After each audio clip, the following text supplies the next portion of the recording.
Cabinet చాలా సీరియస్గా తీసుకొని చాలా విషయాలు చర్చించి ఏప్రిల్ 30 వరకు రాష్ట్రంలో లాక్డౌన్ కొనసాగించాలని చెప్పి రాష్ట్ర కేబినెట్ నిర్ణయించింది. దాన్ని ఖచ్చితంగా కఠినంగా అమలు చేయడం జరుగుతుంది.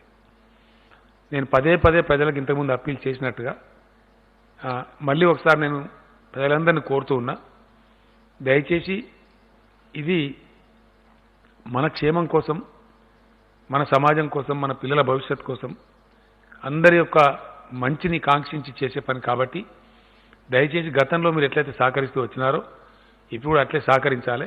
అందరూ కూడా సహకరించాలి.